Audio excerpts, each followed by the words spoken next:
नमस्कार श्रद्धा और सम्मान नवेदन करुच्ची मु शरत आचार्य आपण मैंने देखुंत वीरकलिंग चैनल रे भारतीय दर्शन भारतीय संस्कृति आधारित आमर ये कार्यक्रम सुधीवृंद आम महाकुंभ मेला विषय आलोचना करुले यही अध्याय आम आलोचना करवा यही महाकुंभ मेलार द्वितीय पौराणिक आख्यान द्वितीय पौराणिक आख्यानटी आसी विष्णु पुराण दिने कौन हो इंद्रदेव परिभ्रमण रे जाउचंती बुलुचंती रास्तारे देखा ही गले महर्षि दुर्वासा इंद्र जितेबाला महर्षि दुर्वासा को प्रणाम करिचंती प्रणिपात करिचंती सम्मान निवेदन करिचंती सेतिके बेले खुशी रे दुर्वासा प्रसन्न ही खुशी है निजे पिंधि थिबा गोटे माला से मालाटी प्रदान करिचंती इंद्र को खुशी हो जाइछंती जने खुशी होला परे जेमिति आमे आमर किछि दान करू श्रद्धारे देई थाउ दान करू ना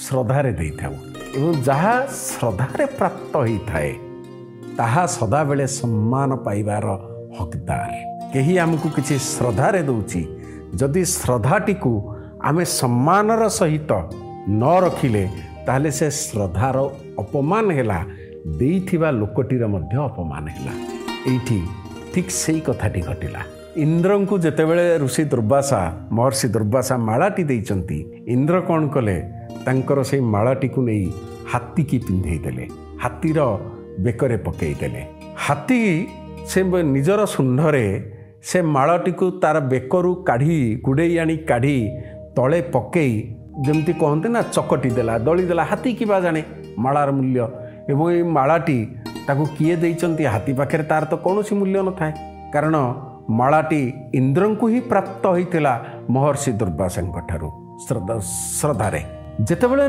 दुर्वासा सामने से देखिले जे मु श्रद्धारे देइथिबा मालाटीर अपमान करागला दुर्वासा ये अपमान को निजर अपमान बोली मन कले मन करवा भी स्वाभाविक तेणु से इंद्र को अभिशाप देले तुमे शक्तिहीन हो जाओ इंद्र को अभिशाप दवा अर्थ समस्त देवता मानक पई मध्य यह अभिशाप जेहेतु इंद्र होचंती देवता मानकर राजा इंद्र शक्तिहीन हो गले एवं तांकर साम्राज्य मध्य क्रमे क्रमे तांकर साम्राज्य दुर्बल हो गला जेतेबेले राजा शक्तिहीन हो जाती सेतिक बेले साम्राज्य दुर्बल हो जाए अतएव समस्ते जेतेबेले देवता माने देखिले जे आमे निरापद रे नाही राक्षस माने आक्रमण करिवे आम पाखे शक्ति नहीं तेणु समस्त देवता मिसिकिरी जाइकिरी पहुँची ब्रह्मा आउ शिवंक पाखरे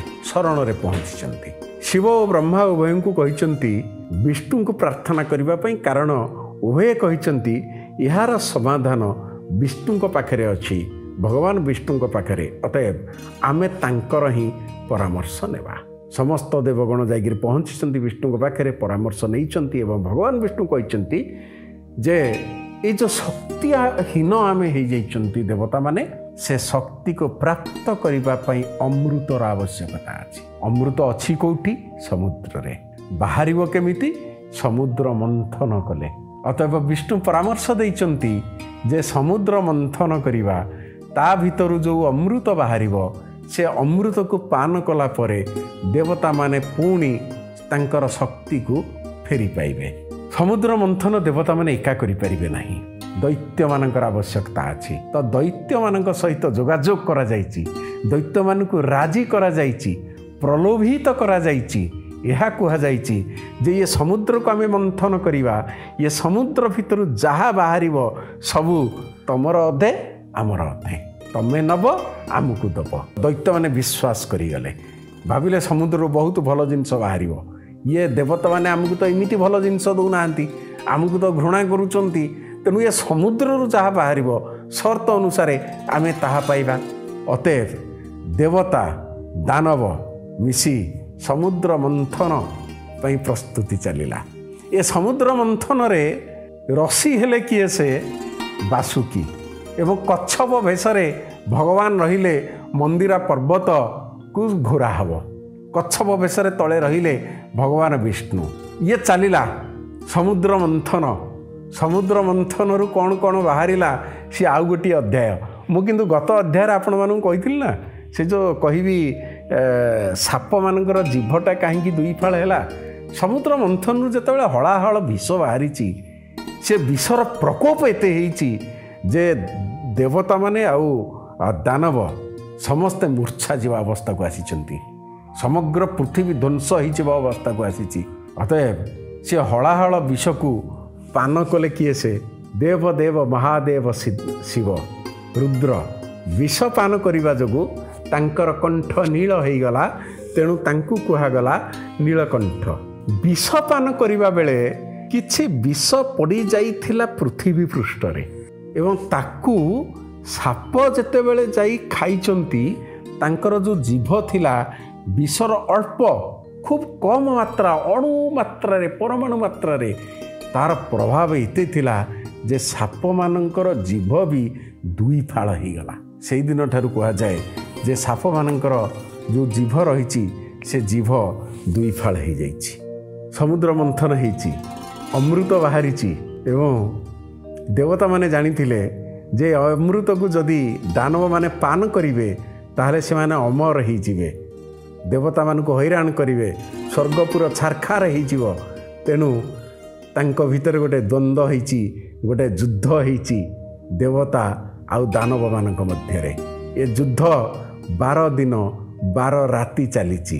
କଥା କୁହାଯାଏ, ପୁରାଣରେ ଅଛି, ବିଶ୍ୱାସ କରାଯାଏ ଦେବତାମାନଙ୍କର 1 ବର୍ଷ ବା 1 ଦିନ, ଦେବତାମାନଙ୍କର 1 ଦିନ ମଣିଷମାନଙ୍କର 1 ବର୍ଷ ସହିତ ସମାନ। ତେଣୁ ଯେହେତୁ 12 ଦିନ ଯୁଦ୍ଧ ହେଇଛି, ଏପଟେ ମର୍ତ୍ତ୍ୟରେ ତାହା ହେଲା 12 ବର୍ଷ ଏବଂ ପ୍ରତିଦିନ ଥିଲା ଦିବ୍ୟ କାଳ, ପ୍ରତିଦିନ ଦିବ୍ୟ କାଳ ଥିଲା। ତେଣୁ ଇଏ ଯେଉଁ 12 ବର୍ଷ ଆସିଲା, ଇଏ 12 ବର୍ଷକୁ ଦିବ୍ୟ କାଳ ଭାବରେ ଗ୍ରହଣ କରାଗଲା। ଆପଣମାନେ ଜାଣିଥିବେ କୁମ୍ଭ ମେଳାରେ ଗୋଟିଏ ଶବ୍ଦ ଆସେ ଦିବ୍ୟ କାଳ, ସାହି ସ୍ନାନ। ଇଏ ଦିବ୍ୟ କାଳ ଆସୁଛି ଏଇଥିପାଇଁ କି ସେ ପବିତ୍ର ଯେଉଁ ଅମୃତ ପାଇଁ ସେମାନଙ୍କ ଭିତରେ ଦ୍ୱନ୍ଦ୍ୱ ହେଇଥିଲା। ଇଏ 12 ଦିନର ଯେଉଁ ଯୁଦ୍ଧ ହେଲା, ଏ ଯୁଦ୍ଧ ଭିତରେ 4ଟି ଜାଗାରେ ବିଶ୍ରାମ କରିଥିଲେ ଦେବତାମାନେ। ସେ 4ଟି ଜାଗା କୋଉଟା କୋଉଟା? ହରିଦ୍ୱାର, ଉଜ୍ଜୟିନ, ନାସିକ ଏବଂ ପ୍ରୟାଗ। ଦେବତାମାନେ ଏଇ 4ଟି ଜାଗାରେ ଅମୃତକୁ ରଖିଥିଲେ। ଯୁଦ୍ଧ ହେଉଥିଲା, ଏମାନେ ଲୁଚେଇକି ରଖିଛନ୍ତି, ରାକ୍ଷସମାନେ କାଳେ ନେଇଯିବେ। ପରବର୍ତ୍ତୀ ସମୟରେ କେମିତି ହେଇଛି, ଛଦ୍ମବେଶରେ କିପରି ଭଗବାନ ବିଷ୍ଣୁ ରାହୁ ଯେଉଁ ଶିର କାଟିଛନ୍ତି, ରାହୁ କେତୁ ଉପାଖ୍ୟାନ ଅଲଗା ଉପାଖ୍ୟାନ।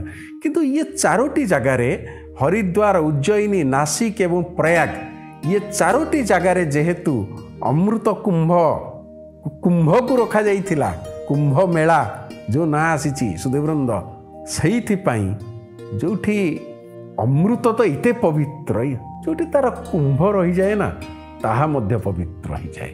ତେଣୁ ଇଏ 4ଟି ଜାଗା ହେଉଛନ୍ତି ପବିତ୍ର ଜାଗା, ପୁଣ୍ୟ ଜାଗା ଏବଂ ତାର ଯେଉଁ ସମୟ କାଳ ତାକୁ ଦିବ୍ୟ କାଳ କୁହାଯାଏ। ସେଇଥିପାଇଁ କି ପ୍ରତି 12 ବର୍ଷରେ ଥରେ ଇଏ 4ଟି ଜାଗାରେ ଯେଉଁ କୁମ୍ଭ ମେଳା ଲାଗିଥାଏ।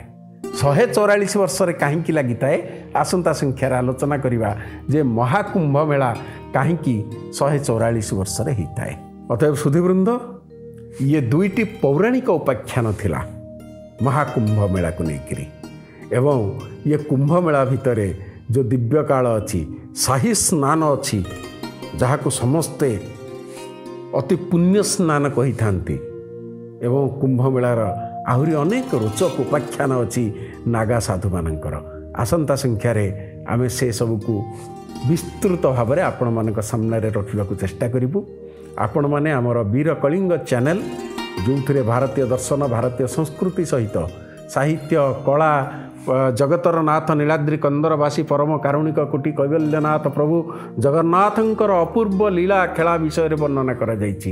ଇତିହାସ ଦୃଷ୍ଟିକୋଣରୁ, ପୌରାଣିକ ଦୃଷ୍ଟିକୋଣରୁ ଆପଣମାନେ ଦେଖିପାରିବେ ଆମ ବୀର କଳିଙ୍ଗ ଚ୍ୟାନେଲରେ।